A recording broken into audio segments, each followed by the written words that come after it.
Welcome to aishwaryam.builder. இன்றைக்கி வந்து நம்ம வந்து ஒரு தெற்கு பார்த்த வீடு, டபுள் பெட்ரூம் வீடு, இண்டிவிஜுவல் வீடு. அந்த வீட்டோடைய கிரவுண்ட் ஃப்ளோர் ரூப் காங்கிரீட் பார்க்குறோம். நான் வழக்கமாக நிறைய வீடுகளை சொல்லியிருப்பேன், ரூப் காங்கிரீட் போடும்போது என்னென்ன கவனிக்கணும் அப்படின்னு சொல்லிட்டு செக்லிஸ்ட் மாதிரி சொல்லியிருப்பேன். அது வழக்கமாக இந்த வீட்டுக்கும் நான் வந்து உங்களுக்கு சொல்லலான் இருக்கேன். இந்த வீட்டில் நம்ம ஒரு ஜென்ரலாக ரூப் காங்கிரீட் போடும்போது வீட்டுக்கு என்னென்ன கவனிக்கணும், என்னென்ன அதில் இருக்கணும் அப்படிங்கிறதெல்லாம் செக் பண்ணிவிட்டு அதுக்கப்புறம் தான் ரூப் காங்கிரீட் போடணும். அந்த விதத்தில் இன்றைக்கி நம்ம என்னென்ன பண்ணியிருக்கோம் இந்த ரூப்பில் ஸ்பெஷலாக எதுவும் இருக்கா அப்படிங்கிறதெல்லாம் பார்க்கலாம். வாங்க வீடியோக்குள்ளே போகலாம்.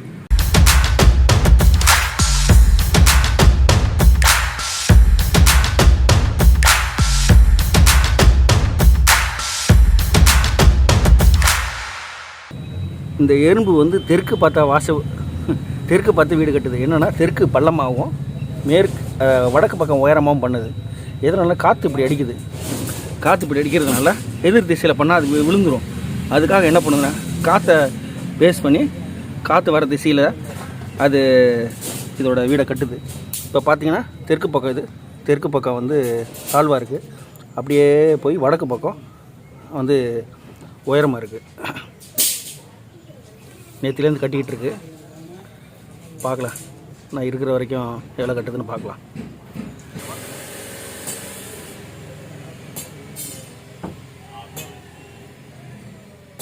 இது வந்து ஒரு தெற்கு பார்த்த வீடு, 27x42 அப்படிங்கிறது இந்த வீட்டோடைய சைஸு. இதில் வந்து கிளைண்ட்டுக்கு தெற்கு பார்த்துங்கிறதுனால அவங்களுக்கு ஃப்ரண்டில் கிச்சன் வேண்டாம் அப்படிங்கிற கான்செப்டில் பேக்கில் கிச்சன் வேணும் அப்படிங்கிற மாதிரி கேட்டாங்க. இப்போது நம்ம ஃப்ரண்டில் என்ன பண்ணோம், அக்னிமொழியில் ஸ்டெப்ஸ் கொடுத்து திருப்பிட்டு கீழே வந்து 2 வீலர் பார்க்கிங் மாதிரி கொடுத்து ஃப்ரண்டில் ஒரு வரண்டா கொடுத்து வீடு பண்ணியிருக்கோம். சிம்பிள் தான், ஒன்றும் பெரிய வித்தியாசம் இல்லை. லிவிங் அண்ட் டைனிங் வந்துடும். அங்கே இப்போ சென்டரில் மத்தியில் வடமேற்கில் வந்து கிச்சனு, அந்த சைடு ஒரு டாய்லெட்டு, 2 பெட்ரூமு. மேலே போனால் அதே மாதிரி டிப்பிக்கலான வீடு அந்த மாதிரி வரும். இப்போ நம்ம ஃபஸ்ட் ஃப்ளோரு, அதாவது கிரவுண்ட் ஃப்ளோர் ரூப்பு அடிச்சிட்ருக்கோம். வந்து ஃப்ரண்டில் ஸ்டெப்ஸ் கொடுத்து கீழே வந்து அவங்களுக்கு யூபிஎஸ் பேட்டரிலாம் வைக்கிற மாதிரி வச்சுட்டு இங்கே 2 வீலருக்கு ரெடி பண்ணிவிட்டு நம்ம பண்ணியிருக்கோம். இது பெரிய ஹாலு, இது ஒரு ரூமு, அங்கிட்டு ஒரு 2 ரூமு, அங்கிட்டு ஒரு ரூமு, அந்த மாதிரி அமைப்பு. இதெல்லாம் சென்டிங் சீட்லாம் கழட்டின பிறகு பார்க்கலான்னா இதோட பற்றி தெளிவாக உங்களுக்கு தெரியும்.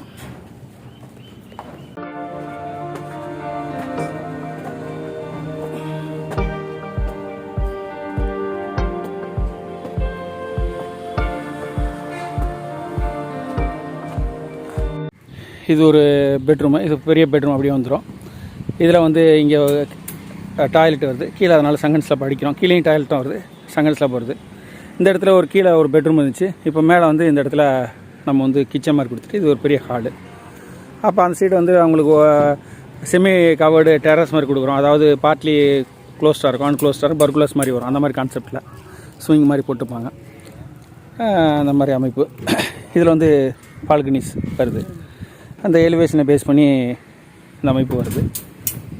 இப்போ வந்து இதில் என்ன விஷயம்னா, அவங்களுக்கு டைனிங்க்கு லிவிங் இடையில் சென்டரில் ஊஞ்சல் மாதிரி பண்ணுறோம். ப்ளஸ்ஸு ஸ்பாட் லைட்டு சீலிங்லேயே வர்றது. ஏன்னா இதுக்கு மேலே 100 ஃப்ளோர் வரதுனால நான் ஸ்பாட் லைட்டு வந்து எப்போவுமே ஜென்ரலாக டெரஸ்க்கு தான் போடக்கூடாதுன்னு சொல்லுவேன். டெரஸ் ரூப் வருதுல அதில். ஏன்னா இது 3 இன்ச்சு திக்னஸ் வரும், 4.5 இன்ச்சு காங்கிரீட் திக்னஸ்னால் 1.5 இன்ச்சு தான் இருக்கும். இது ஜென்ரலாக வந்து அதுக்கு மேலே ஒரு ஃப்ளோர் வரதுனால ஓகே அப்படின்னு அட்வைஸ் பண்ணுறேன். இப்போ அவங்க அந்த டிசைனை பொறுத்து பேஸ் பண்ணி அவங்க வந்து ஸ்பாட் லைட் பண்ணிக்கிறாங்க. இதோட எலக்ட்ரிக்கல் ஒர்க் இதெல்லாம் அப்டேட்லாம் நாளைக்கு நான் அப்டேட் பண்ணுறேன்.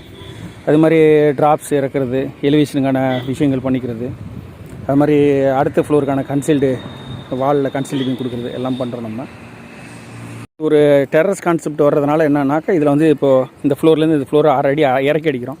ஏன்னா இதுலேருந்து ஒரு ஸ்டெப் டவுன் வரும்போது இது நல்லாயிருக்கும் பார்க்குறதுக்கு. வாஸ்துப்படியும் நார்த் சைடு இறக்குறது நல்லது. அதனால் அந்த விஷயத்துக்காக நம்ம இறக்கி கொடுக்குறோம். அது மாதிரி வீட்டோட என்ட்ரன்ஸில் இந்த இடத்துல பால்கனி வருது. அந்த பால்கனி எப்படி ப்ரொஜெக்ட் பண்ணி ஒரே லெவலில் அடிக்கிறோம். ஏன்னா அதை இறக்கியிருக்கலாம், மழை தண்ணி வராமல் இருக்கிற மாதிரி கான்செப்ட் இல்லை. ஆனால் வந்து என்ன பண்ணுறோம், அதை க்ளோஸ் ஆக்கிட்டு இது இந்த இடத்துல அவங்களுக்கு லாபி மாதிரி ப்ரொவைட் பண்ணுறோம். இது ஒரு கிட்டத்தட்ட 10x9 சைஸில் வரும். ஒரு காம்பாக்டான ஒரு லாபி ஸ்பேஸ் வரும். இதில் நம்ம வந்து நல்ல நேரத்தில் ரூப் காங்கிரீட் போடணும். அதுக்காக நல்ல நேரம் அப்போ வந்து ஃபஸ்ட் எடுத்தோன்னே பூஜையை போட்டுருவோம். பூஜையை போட்டு அந்த வீட்டு ஓனரு அவங்க வீட்டில் இருக்கிறவங்க வேறு முக்கியமானவங்க வந்து அந்த காங்கிரீட்டை தொட்டு கொடுப்பாங்க. இல்லாட்டி அதை கலந்ததை அப்படி கொட்டுவாங்க ஃபஸ்ட்டு.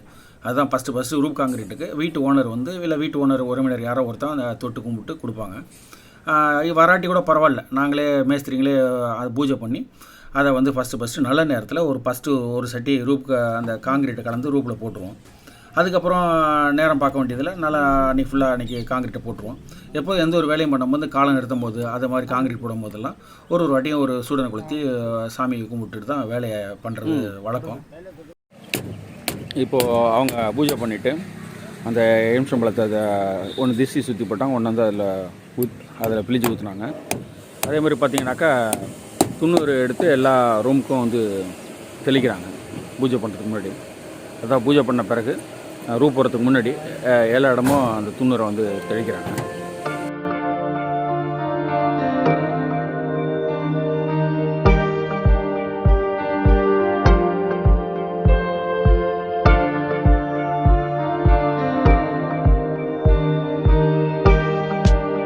இது தெற்கு பார்த்த வீடு. இதில் வந்து கீழே ஒரு வீடு மேலே ஒரு வீடு அந்த மாதிரி அமைப்பு வருது. இதில் வந்து நம்ம வந்து அக்னி மூலையில் அவங்களுக்கு கிச்சன் வேண்டாம், வேணாம் வீட்டு என்ட்ரன்ஸில் இருக்கிறதுனால எங்களுக்கு வேணாம் அப்படிங்கிற மாதிரி அமைப்பில் கேட்டாங்க. அதனால் அவங்களுக்கு என்ன பண்ணியிருக்கேன், செகண்ட் ஆப்ஷன்னா வாயு மூலையில் நம்ம ஸ்டெப்ஸு இது கிச்சன் கொடுத்துருக்கோம். இந்த வீட்டு பிளானை பற்றிலாம் நான் தனியாக ஏற்கனவே வீடியோலாம் போட்டிருக்கேன், அதை கீழே டிஸ்கிரிப்ஷனில் கொடுத்துட்றேன் பாருங்கள். இப்போ ஜென்ரலாக அந்த ரூப் பற்றி பேசுகிறோம், ரூப் போட்டும் பார்க்கலாம். ஜென்ரலாக வந்து வீடுகள் போடும்போது நம்ம வந்து வீடு கட்டினாக்கா அவங்களுக்கு ஃபேனு, ஸ்பாட் லைட்டு வேணால் ஸ்பாட் லைட்டு, அது மாதிரி தொட்டில் ஊக்கு அதெல்லாம் மெயினாக ஸ்டாண்டர்டாக வைக்கணும்.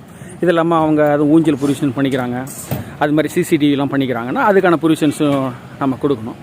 அந்த விதத்தில் அதெல்லாம் எப்படி நம்ம அலோகேட் பண்ணுறோன்னா, இப்போ இது வந்து டைனிங் ஏரியா, இது வந்து லிவிங் ஏரியா. லிவிங் டைனிங் இடையில் அவங்களுக்கு சென்டரில் ஊஞ்சல் கேட்குறாங்க. அப்போ வந்து என்ன பண்ணுறோன்னா, அந்த ஊஞ்சல் வைக்கும் போது அவங்களுக்கு இடையில வந்து அந்த டிஸ்டர்பன்ஸ் இல்லாத அளவுக்கு, நடந்து போகிறதுக்குலாம் டிஸ்டர்பன்ஸ் இல்லாத அளவுக்கு மெஷர் பண்ணி அதோடைய அளவு வைக்கிறோம். ஜென்ரலாக ஊஞ்சல் வந்து 5 அடி ஊஞ்சல் வருது. அப்போது 4 அடி அந்த ஊஞ்சலோட மேலே ஊக்கு வைக்கணும். அந்த 4 அடிங்கிறது வந்து எந்த சைடு சென்டரில் வச்சு 2 சைடு பிரித்து விட்றோமா, இல்லை நடப்பாதைக்கு வசதியாக பண்ணுறோமாங்கிற மாதிரி பிளான் பண்ணி அந்த வைக்கணும். அது லிவிங் டைனிங் வாலோ அது பார்ட்டிஷன் வாலோ டிவி யூனிட்ஸ் அது மாதிரி எதுவுமே பண்ணாமல் நம்ம ஊஞ்சல் வச்சு பிரிக்கிறோம். இது ஒரு நல்ல ஐடியா. இது ஃபினிஷ் பண்ணும்போது பார்க்கலாம் நீங்கள் எப்படி இருக்குன்னு உங்களுக்கு புரியும். இது ஒரு வித்தியாசமாக இருக்கும். அதாவது ஒரு எலிமெண்ட்ஸ் மூலம் பிரிக்கிறோம். அதாவது ஊஞ்சல் போட்டு அதை டைனிங் லிவிங்கை பிரிக்கிறோம். அந்த மாதிரி இருக்கும். உட்காரவங்களும் இங்கிட்ட டைனிங்கில் சில நேரத்தில் உட்காந்து பேசிகிட்டு இருக்கலாம். அந்த சைடு டிவி பார்க்குறதுக்கு அவங்களுக்கு உட்காந்து பார்க்கலாம். நம்ம டபுள் சைடாகவும் சேர் மாதிரியும் இருக்கும். ஊஞ்சல் எல்லாருக்குமே பிடிக்குமே, அது மாதிரி ஒரு விஷயமாகவும் இருக்கும். அது அடுத்து பார்த்திங்கன்னா ஸ்பாட் லைட்டு. இது வந்து மேலே இன்னொரு வீடு வரதுனால நான் ஸ்பாட் லைட்டை அலோவ் பண்ணேன். இதே டெரஸ் ரூப்பு அப்படின்னாக்கா நான் பண்ண மாட்டேன். ஏன்னா வந்து 4.5 இன்ச்சு காங்கிரீட்டில் வந்து 3 இன்ச்சு பாக்ஸ் வர்றதுனால அது 1.5 இன்ச்சு காங்கிரீட் வரும். அட்வைஸ் பண்ண மாட்டேன். இது வந்து அடுத்த ஃப்ளோர் வரதுனால நான் வந்து கிளைண்ட்டுக்கு ஃபால் சீலிங் பதிலாக ஸ்பாட் லைட் வச்சுட்டு மேலே பாட்டி பார்த்துக்கலாம். சீலிங் பார்க்குறதுக்கும் பட்ஜெட்லேயும் நல்லாவும் இருக்கும். அது மாதிரி இது ப்ரொவிஷன் பண்ணியிருக்கோம். அது மாதிரி பார்த்திங்கன்னா நான் எப்போ வழக்கமாக சொல்கிற மாதிரி டாய்லெட் ஏரியா சங்கன் ஸ்லாப். ஏதாவது இப்போ மேல் ஃப்ளோர் வீடு வந்து வரும்போது இது மாதிரி தொட்டி அடிக்கிறதுனால டாய்லெட்டோட பகுதி கீழே இறங்கி வரும். பைப்பில் எல்லாம் கீழே போயிடும். அப்போ வந்து டாய்லெட் வந்து ஒரு ஸ்டெப் டவுன் வரும். பார்க்குறதுக்கு நல்லாயிருக்கும். தண்ணி கிண்ணியெல்லாம் மேலே போகாது. அதுக்கு மெயினாக டாய்லெட் பள்ளமாக இருக்கணும்னா அதுக்கு இங்கேருந்து ஆரம்பிக்கணும். அதாவது ரூப் காங்கிரீட் போகிறதுக்கு முடிய இந்த சங்கன் ஸ்லாப்னு சொல்லக்கூடிய இடத்த வந்து இறக்கி அடிக்கணும். அந்த பீமோட பாட்டத்தில் அடிக்கணும். இப்போ ரூப்பு போடுறோம், ரூப்புக்கு அந்த பீம் இருக்குல்ல, அந்த பீமோட பாட்டத்தில் வர மாதிரி அடிச்சுக்கணும். அது மாதிரி அடிச்சுட்டு இங்கே ஒரு கல் வைப்போம். எதுக்குன்னா இங்கே பைப் லைன்லாம் போகும்போது அதை காங்கிரீட்டை திருப்பி உடைக்காமல் இருக்கிறதுக்கு கல் வச்சிட்டோம்னா காங்கிரீட் போட்ட பிறகு கல்லை எடுத்துகிட்டு அதை பைப் லைன் பண்ணிக்கலாம். அதுக்கு கல் வைப்பாங்க. அந்த மாதிரி ஜென்ரலாக அது ஸ்டெப்ஸ் ஏரியா. ஸ்டெப்ஸுக்கு வந்து அந்த ஸ்டெப்ஸ் எப்படி வருமோ அதை பேஸ் பண்ணி நாங்கள் மெஷர்மெண்ட் கொடுத்து அதை பிரிச்சுருக்கோம். ஒரு 1 ஹவரில் ரூப் காங்கிரீட் ஆரம்பிச்சிருவாங்க. அதுக்கு வந்து இந்த கவர் பிளாக் முக்கியமாக வைக்கணும். செங்கலோ கப்பியோ அந்த மாதிரிலாம் வச்சோம்னா அது வந்து சைஸாக இருக்காது. அதனால் கடைகளில் கிடைக்கிது. இது வந்து கவர் பிளாக்னு சொல்லுவாங்க.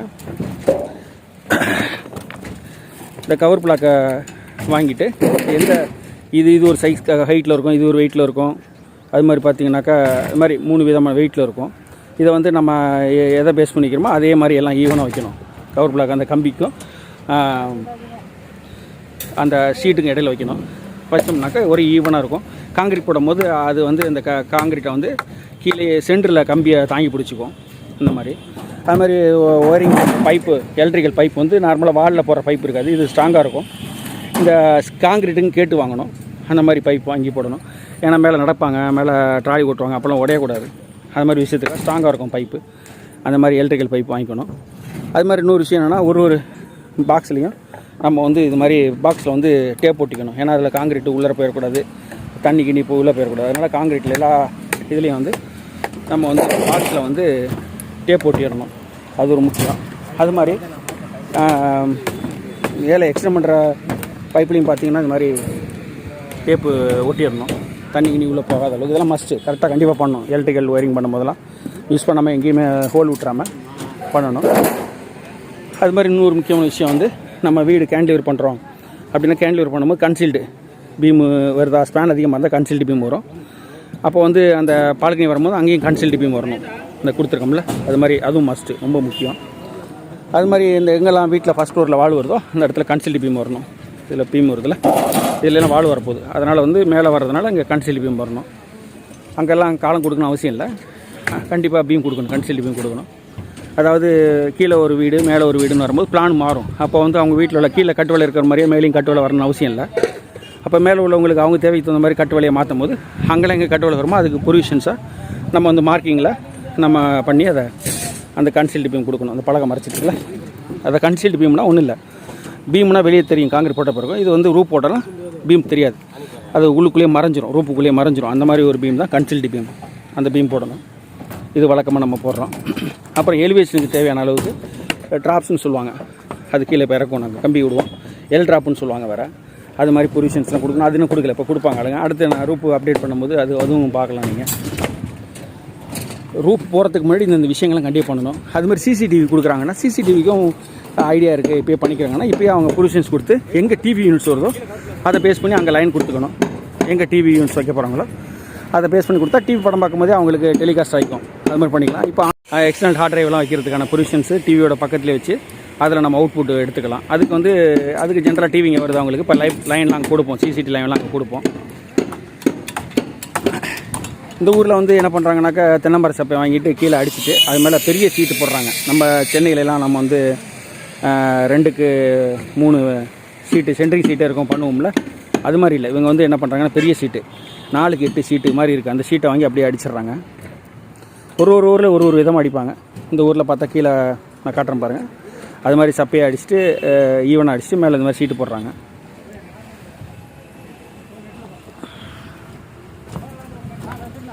இதுதான் அந்த சீட்டு.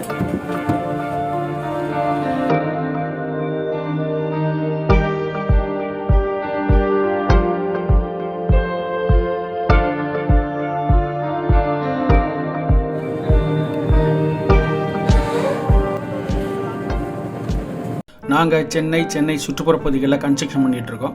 இந்த ஏரியாவில் கன்ஸ்ட்ரக்ஷன் விருப்பப்படுறவங்க நீங்கள் எங்களை வந்து வாட்ஸ்அப்பில் மெயிலில் தொடர்பு கொள்ளுங்கள். உங்களுடைய பேர் என்ன, எந்த ஊரில் வீடு கட்டணும், உங்கள் இடத்தோட நீளம் அகலம் என்ன, எந்த திசையில் சைட்டு அமைஞ்சிருக்கு, என்ன பட்ஜெட்டில் வீடுகள் கட்டணும், ரெக்குவயர்மெண்ட்ஸ் என்ன மாதிரி வீடு கட்டணும், அதெல்லாம் தெளிவாக எனக்கு வாட்ஸ்அப்லேயோ மெயிலையோ அனுப்பி வைங்க. அதை பார்த்துட்டு நான் ஃப்ரீயாக இருக்கும்போது உங்களுக்கு ரிப்ளை பண்ணுறேன். ஃபர்தராக நம்ம உங்கள் ப்ராஜெக்ட் பற்றி பேசலாம். மேலும் வெளியூர்களில் இருக்கிறீங்கன்னா உங்களுக்கு வந்து ஆர்கிடெக்சரல் ட்ராயிங் சர்வீஸ் பண்ணி தரலாம். ஸ்கீம் ட்ராயிங்கு, வாஸ்து ட்ராயிங்ஸு, அது மாதிரி structural drawings, interior view, exterior 3D view அதெல்லாம் பண்ணித்தரலாம். அது சாம்பிள் பார்க்கணுன்னா நீங்கள் வந்து ஐஸ்வர்யம் ஆர்கிடெக்ட்ங்கிற யூடியூப் சேனல் போய் பாருங்கள், அதில் இருக்கும். அந்த மாதிரி உங்களுக்கு ட்ராயிங் சர்வீஸ்லாம் பண்ணித்தரலாம். மேலும் நீங்கள் சென்னையில் இருக்கிறீங்கன்னா நீங்கள் வந்து தொடர்பு கொள்ளுங்கள். நம்ம கன்ஸ்ட்ரக்ஷன் வித் ஆர்கிடெக்சரல் ட்ராயிங்ஸோடு உங்களுக்கு சர்வீஸ் பண்ணுறதுக்கு நாங்கள் ரெடியாக இருக்கோம். ஃபேஸ்புக்கில் வந்து ஐஸ்வர்யம் பில்டர்னு அடிங்க, எங்களுடைய ஃபேஸ்புக் பேஜை நீங்கள் தொடரலாம். இதன் மூலம் வந்து எங்களுடைய டெய்லி ஆக்டிவிட்டீஸு, ப்ராஜெக்ட்ஸு எல்லாத்தையும் பற்றி பார்க்கலாம் நீங்கள்.